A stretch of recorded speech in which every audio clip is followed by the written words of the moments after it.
नमस्कार, दोपहर के 3 बजने वाले हैं। इस वक्त की तमाम बड़ी खबरों के साथ मैं हूं प्रीति बिष्ट। हरियाणा से बड़ी खबर है। यहां के जिंद में जारी पंचायत में मंच टूटने से किसान नेता राकेश टिकैत मंच से गिरे।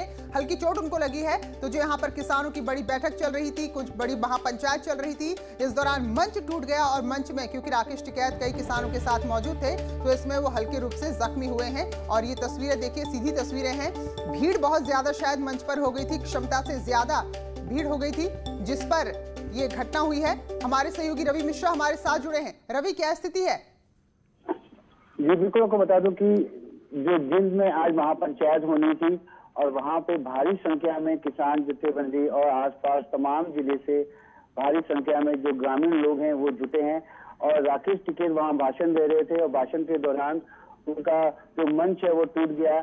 ज्यादा किसी को हताहत होने की खबर नहीं है, कोई घायल नहीं हुआ, मगर सुचारू रूप से उसके बाद जो भाषण है वो चलने लगा। जिंद के जो ऐतिहासिक खंडेला काप है, इस खंडेला काप के वहां पर तमाम चबूतरे पर भारी संख्या में आज किसान। बिल्कुल बिल्कुल, बहुत बहुत शुक्रिया। तो ये अच्छी बात है कि चोट किसी को नहीं आई है। शुक्रिया रवि आपका जानकारी के लिए। और किसान आंदोलन में एमई यानी कि विदेश मंत्रालय का बड़ा बयान सामने आया है। सेलिब्रिटी द्वारा ट्वीट के बाद एमईए ने जवाब देते हुए कहा है, टिप्पणी से पहले तथ्यों का पता लगाएं, मुद्दों को समझें, फिर ट्वीट करें। संसद में चर्चा के बाद कानून पास हुआ है। सरकार ने प्रदर्शनकारियों की भावनाओं का सम्मान रखा है। सनसनीखेज बनाने के लिए बयानबाजी ठीक नहीं है। कुछ समूह अंतर्राष्ट्रीय समर्थन जुटाने की कोशिश कर रहे हैं और कृषि कानून पर गलत जानकारी फैलाई जा रही है। तो जो ट्वीट किया था रिहाना ने, उस पर यह जवाब दिया है एमईए ने, विदेश मंत्रालय ने, और कहा है कि अगर किसी भी मामले में आप कोई अपना बयान देते हैं, अपनी राय रखते हैं, उससे पहले तथ्यों को जरूर परख लें कि असल में हुआ क्या है। और जिस कानून को लेकर रिहाना ने ट्वीट किया है तो विदेश मंत्रालय ने कहा है कि वो संसद में पास हुआ है, तो तथ्यों की जानकारी लें। जबरदस्ती अंतर्राष्ट्रीय समूह स्तर पर समर्थन जुटाने के लिए गलत जानकारियां ना फैलाएं। तो ये देखिए, जो बड़ी बातें की हैं विदेश मंत्रालय ने। किसान प्रतिनिधियों से बातचीत शुरू हुई है और ये हम लगातार देख रहे हैं कि बातचीत के लिए न्योता किसानों को दिया जा रहा है। और एमईए ने भी कहा है कि सनसनीखेज बनाने के लिए बयानबाजी ठीक नहीं है।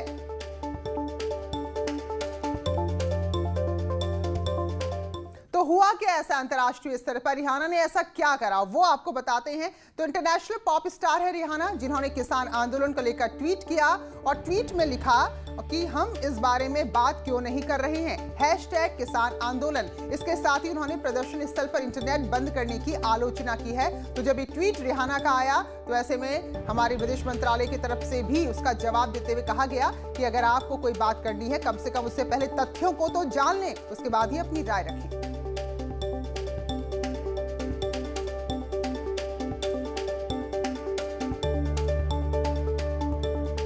तो रिहाना के इस ट्वीट पर जो हमारे बॉलीवुड के कलाकार हैं उनका भी ट्वीट सामने आया। कंगना रनौत भड़क गई हैं। उन्होंने ट्वीट करते हुए लिखा है, कोई भी इनके बारे में बात इसलिए नहीं कर रहा क्योंकि ये किसान नहीं है, ये आतंकवादी हैं जो भारत को तोड़ने की कोशिश कर रहे हैं ताकि चीन हम पर कब्जा कर सके। हम तुम्हारे जैसे मूर्ख नहीं हैं।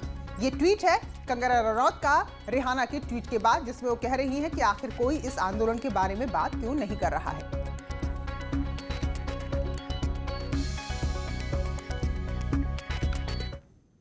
वही सवाल बीजेपी भी उठा रही और कह रही है कि ये भारत के खिलाफ अंतर्राष्ट्रीय साजिश है। न्यायालय के कागज पे नहीं विश्वास, कोई एक नेता नहीं, यानी नेताओं में आपस में नहीं विश्वास, और उपद्रव के बाद कहते हैं ये आंदोलनकारी नहीं, यानी आंदोलनकारी और नेताओं में नहीं विश्वास। और अब देख रहे हैं विदेश से आस कुछ और नहीं कर रहे हैं अपने आंदोलन का उपहास। देखिए, देश के भीतर और देश के बाहर कुछ ऐसी ताकतें हैं जो मिलकर भारत के आर्थिक विकास को नीचा दिखाने के लिए और आर्थिक विकास की जो एक चमक है उसको कम करने का दुष्प्रचार के द्वारा प्रयास कर रही हैं। ये एक संगठित वैज्ञानिक स्तर पर एक डर्टी ट्रिक डिपार्टमेंट के द्वारा किया जा रहा है। चूँकि पोस्ट कोविड में भारत जिस तरह से अपनी अर्थव्यवस्था को आगे बढ़ाने में कामयाब हो रहा है, जिस तरह से यहाँ के नेतृत्व को सराहना मिल रही है, वह यहाँ के देश के भीतर और देश के बाहर जो साठगांठ किए हुए ऐसी ताकतें हैं, भारत विरोधी ताकतें हैं, उन्हें हजम नहीं हो रहा है। और अक्षय कुमार का भी ट्वीट देखिए इस संबंध में। उन्होंने लिखा है, किसान हमारे देश का एक अत्यंत महत्वपूर्ण हिस्सा, उनके मुद्दों को हल करने के लिए लगातार प्रयास किए जा रहे हैं। तो ये अक्षय कुमार का ट्वीट है। कंगना रनौत का ट्वीट भी हमने आपको दिखाया। तो अक्षय कुमार ने भी ट्वीट करते हुए कहा है कि किसान हमारे देश का एक महत्वपूर्ण हिस्सा हैं और उनके मुद्दों को हल करने के लिए लगातार प्रयास किए जा रहे हैं। तो अंतर्राष्ट्रीय स्तर पर जो माहौल बन रहा है उसको लेकर अब बॉलीवुड से भी जवाब दिए जा रहे हैं।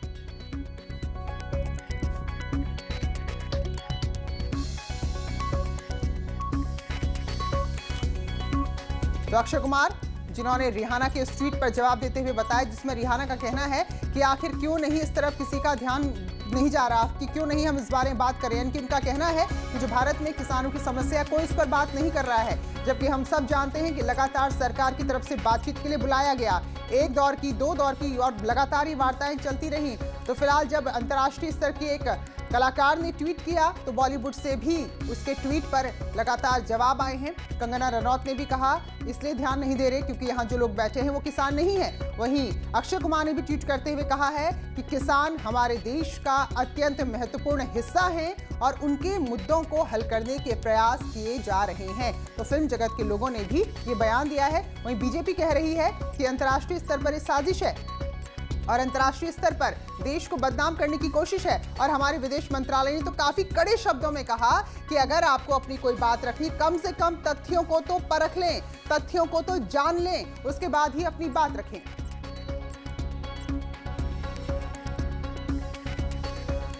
और अजय देवगन का भी ट्वीट हम आपको दिखाते हैं। तो अजय देवगन ने क्या लिखा है, उन्होंने लिखा है, भारत या भारत की नीतियों के खिलाफ किसी प्रोपेगेंडा में ना आए। तो अजय देवगन का ट्वीट है, उन्होंने लिखा है कि भारत या भारत की नीतियों के खिलाफ किसी प्रोपेगेंडा में ना आए, ये आंतरिक लड़ाई के खिलाफ एकजुट हों। तो ये ट्वीट है अजय देवगन का भी, जिसमें वो भी ये कह रहे हैं कि ये एक प्रोपेगेंडा है जो फैलाया जा रहा है भारत के विरुद्ध, भारत की नीतियों के विरुद्ध, क्योंकि ये हमारे अंदर का मामला है तो हम सब एकजुट होकर इसको सुलझाएंगे।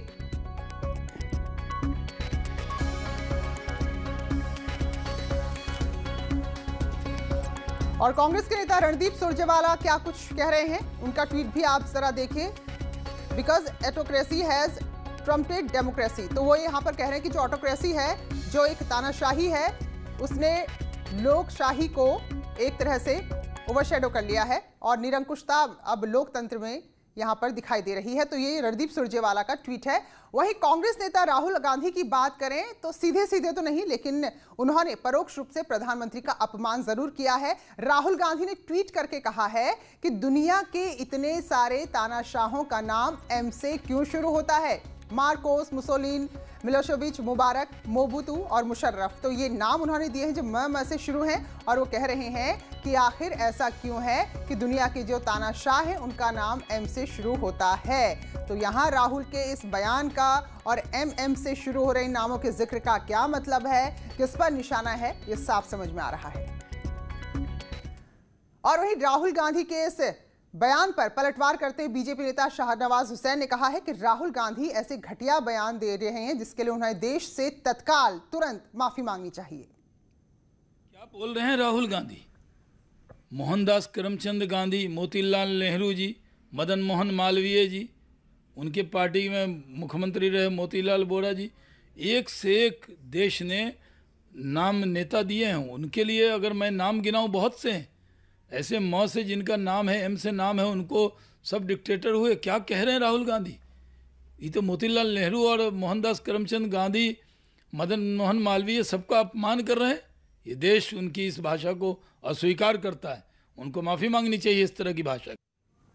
तो बीजेपी ने लंबे नामों की लिस्ट गिना दी कांग्रेस के नेताओं की जो म से यानी कि एम से शुरू होते हैं।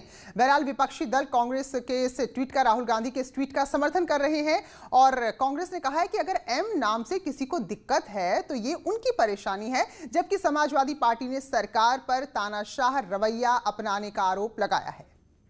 राहुल गांधी जी ने जो ट्वीट किया है यम नाम के साथ जिनके नाम लिखे हैं, दुनिया ने उनके तानाशाह होने के प्रमाण हैं और दुनिया ने उनकी तानाशाही को नकारा भी है।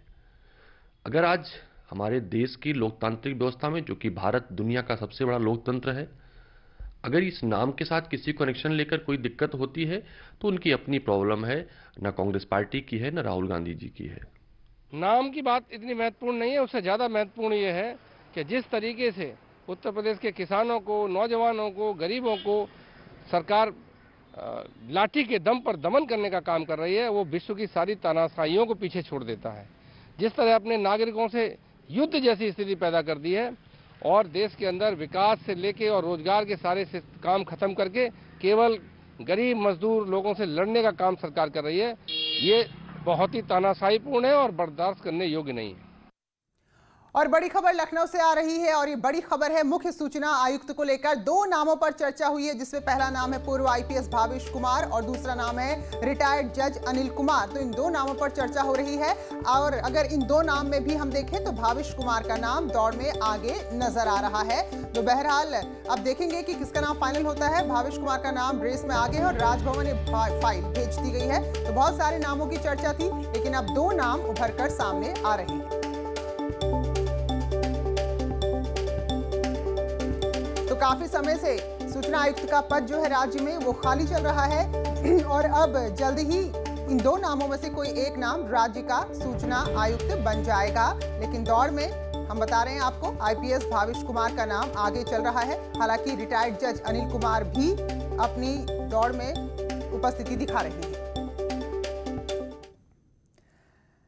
चलिए आगे बढ़ेंगे और जो भी नाम तय होगा वो भी हम आपको बताएंगे। मुख्यमंत्री ने सिंचाई विभाग की परियोजनाओं का लोकार्पण शिलान्यास किया। उन्होंने कहा कि 2017 में 40 जिलों में बाढ़ का खतरा था और बाढ़ रोकने के लिए कोई कार्य योजना नहीं थी, लेकिन अब कार्य योजना लगातार बन रही है। राहत सामग्री का इंतजाम किया जा रहा है। सिंचाई विभाग ने कई परियोजनाएं शुरू की हैं और आज की परियोजनाओं से 42 जिलों को फायदा मिलेगा। 2000 करोड़ की परियोजनाओं की आज से शुरुआत हुई है।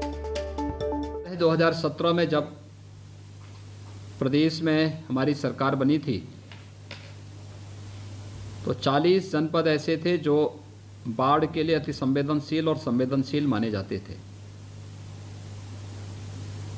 जिनमें 24 जनपद अति संवेदनशील थे और 16 जनपद संवेदनशील श्रेणी में रखे गए थे।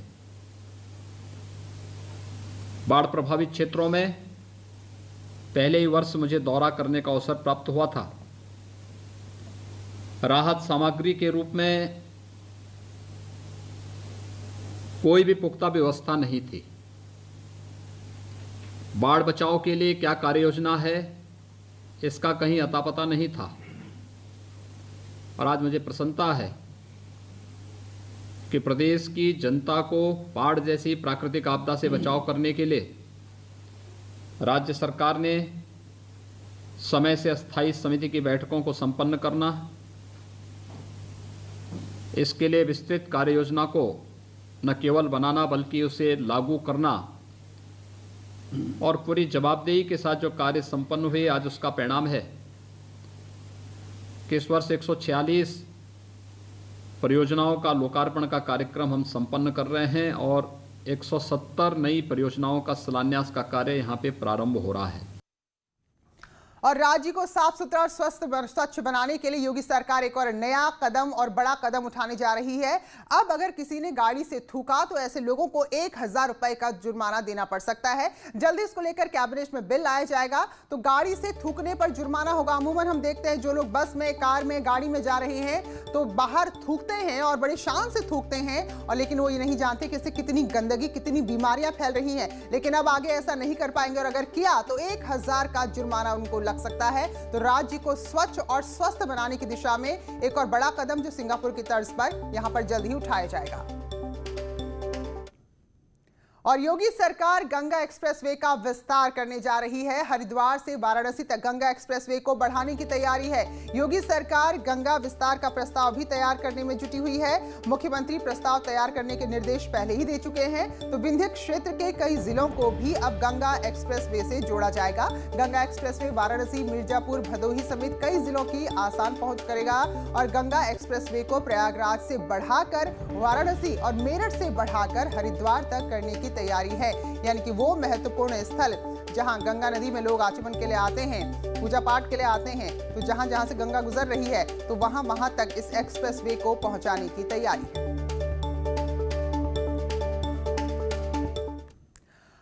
और योगी सरकार एक और बड़ा कदम उठा रही है। पेपरलेस वर्क करने की दिशा में कदम बढ़ाया है सरकार ने। सभी विधायकों को टैब दिए जाएंगे। पेपरलेस वर्क पर फोकस है, क्योंकि जब हम पर्यावरण की बात करते हैं, ग्लोबल वार्मिंग की बात करते हैं, तो ये सब कुछ आकर टिकता है हरियाली पे। ऐसे में अगर पेपरलेस वर्क होगा तो पेड़ बचेंगे, तो इसकी दिशा में बड़ा कदम है। अब सबको टैब दिए जाएंगे और प्रदेश के विधायक भी पेपरलेस वर्क ही करेंगे। तो डिजिटल भारत में यूपी को आगे रखने की कोशिश है। विधायकों को टैक्स से भी, यानी कि उनको टेक्नोलॉजी के बारे में और ज्यादा जानकारी देने, उसके इस्तेमाल को आसान बनाने के लिए उन्हें बाकायदा प्रशिक्षण भी दिया जा रहा है। और जल्द ही सभी विधायकों के हाथ में पेपरों के ढेर के बजाय टैब होगा। मंत्रियों की तरह विधायकों को भी इसके लिए बाकायदा पहले प्रशिक्षण दिया जाएगा। चले तो एक बार फिर से रिहाना के ट्वीट के बारे में बात करते हैं। इंटरनेशनल पॉप सिंगर हैं और जो ट्वीट उन्होंने किसान आंदोलन को लेकर किया था, उस पर केंद्रीय मंत्री धर्मेंद्र प्रधान ने भी ट्वीट किया है। और क्या लिखा है उन्होंने? 130 करोड़ भारतीय पूरी तरह एकजुट हैं, विदेशियों की चाल कामयाब नहीं होगी। तो ये ट्वीट है केंद्रीय मंत्री धर्मेंद्र प्रधान का रिहाना के ट्वीट पर। उन्होंने लिखा है, भारत के आंतरिक मामलों में दखल का षड्यंत्र, विदेशी दखलंदाजी बर्दाश्त नहीं। किसान आंदोलन की आड़ में हित साधना ठीक नहीं। तो ये बीजेपी यही बात कह रही है कि दरअसल ये अंतर्राष्ट्रीय स्तर पर साजिश है, एक प्रोपेगेंडा यहां पर खड़ा किया जा रहा है। फिलहाल एक छोटा सा ब्रेक ले रहे हैं, लौटेंगे जल्द ही। स्वागत है आप सभी का। आप देख रहे हैं इस वक्त की हर एक बड़ी खबर। राज्यसभा में हंगामे पर आम आदमी पार्टी के 3 सांसद संजय सिंह, एनडी गुप्ता और राकेश गुप्ता को सभापति वेंकैया नायडू ने निलंबित कर दिया है। तो दिन भर की कार्यवाही के लिए इन तीनों सांसदों को निलंबित किया है। ये सांसद किसानों के मुद्दे पर चर्चा की मांग को लेकर हंगामा कर रहे थे। हंगामा बढ़ने की वजह से मार्शल तक बुलाने पड़े और इनको सदन से बाहर किया गया। इसके विरोध में है और आज भी इसका विरोध हमने किया है। कोई मुद्दा नहीं, सबसे पहले किसानों के मुद्दे पे चर्चा हो सदन के अंदर और ये बिल वापस लिया जाए। क्या ये सही है कि आपको सस्पेंड किया गया है तीनों को, और कितने दिनों के लिए? हम तीनों को सस्पेंड किया गया है, 1 दिन के लिए सस्पेंड किया। तक ये तीनों काले कानून वापस नहीं लेते, आम आदमी पार्टी का एक सांसद और हम सभी ये विरोध जारी रखेंगे। और प्रयागराज से बड़ी खबर है, जहां अतीक अहमद के एक और गुर्गे पर कार्रवाई हो रही है। गुल हसन इसका नाम है, जिसने अवैध तरीके से निर्माण किया था। जब अतीक अहमद का यहां पर एक तरह से दबदबा था, तो उसके गुर्गों ने, अतीक अहमद ने, सबने खूब मनमानी की। तो फिलहाल एक और नाम अब शामिल है जिसके खिलाफ कार्रवाई हो रही है, और ये नाम है गुल हसन का, जिसके अवैध निर्माण को ढाया जा रहा है। तो अवैध निर्माण को जमींदोज किया जा रहा है। अतीक अहमद का करीबी है, करीब 1.5 करोड़ की लागत से घर बना है जिसको ढाया जा रहा है। तो पीडीए से ये नक्शा पास नहीं था, जिसके चलते कार्रवाई की गई है। गुल हसन नाम के गैंगस्टर और गुंडा माफिया जो है, उसके द्वारा अवैध निर्माण जो यहाँ पर किया गया है, उसके विरुद्ध ध्वस्तीकरण की कार्रवाई की जा रही है। यह अतीक गैंग से जुड़ा हुआ शातिर अपराधी है और इनके द्वारा जो मकान बनाया गया है, शुद्ध रूप से बिना मानचित्र कराए अवैध रूप से बनाया गया है। विकास प्राधिकरण की माने तो यह बगैर नक्शा पास कराए अवैध तरीके से इस भवन का निर्माण कराया गया था गुलशन के द्वारा। और इसकी अगर प्लाट एरिया की बात करें तो लगभग 300 वर्ग गज में 150 करोड़ की लागत से इस भवन का निर्माण कराया गया था, इस आलीशान भवन का निर्माण कराया गया था, जिसको कि पीडीए विधिक कार्रवाई करते हुए आज ध्वस्तीकरण की कार्रवाई कर रही है। बात की जाए गुलहसन की, तो गुलहसन धूमन थाने का हिस्ट्री सीटर है और अतीक अहमद गिरोह के लिए लंबे समय से काम कर रहा है और मौजूदा समय में वो फरार चल रहा है। ज्योतिराव फुले, न्यूज़ 18 प्रयागराज। एक जीनियस की पहचान उसकी छोटी सी उम्र में ही हो जाती है। ये अपना कमाल छोटी सी उम्र से ही दिखाना शुरू कर देते हैं। तो नेटवर्क 18 के इस पहल में ऐसे ही कुछ जीनियस आपके सामने हम लगातार ला रहे हैं। नेटवर्क 18 की खास पेशकश बायजूस यंग जीनियस में इस बार हमारे साथ जुड़े राजकुमार राव इन बच्चों का उत्साह बढ़ाने के लिए। तो देखना ना भूलें, बायजूस यंग जीनियस 6 फरवरी को शाम 7:30 बजे न्यूज़ 18 यूपी उत्तराखंड पर। 10 साल के जब मैं था, मुझे तो याद भी नहीं, आई थिंक मैं तो क्या गलियों में घूम रहा था, कंचे खेल रहा हूँ। Can I have your card? Actually, card is right now not with me. Business card. She does carry a business. Fantastic. और अभी वो 10 साल के हैं और एक 13 साल की है। एक ऑलरेडी टेक्नोप्रेन्योर है, उनकी अपनी कंपनी है जो जुनैरा है, और श्रीनिका है, वो 10 साल की है, वो ओडिसी डांस करती है इतना अच्छा नेशनल लेवल पे। मैंने श्रीनिका को रिक्वेस्ट किया कि मुझे थोड़ा डांस सिखाएं, क्योंकि मुझे डांस बेहद पसंद है। बहुत टफ था, ऑफ कोर्स मैं कर नहीं पाया। 1 2 3 पृष्ठधनु 4 5 6 7 वाओ। तुमने माखन खाया? पक्का? झूठ। इधर आओ। ये हांडी किसने तोड़ी? उसने तोड़ी। तुमने कुछ नहीं किया। हाँ? और ये हाथ पे क्या लगा हुआ है इतना सारा माखन? उसने लगाया।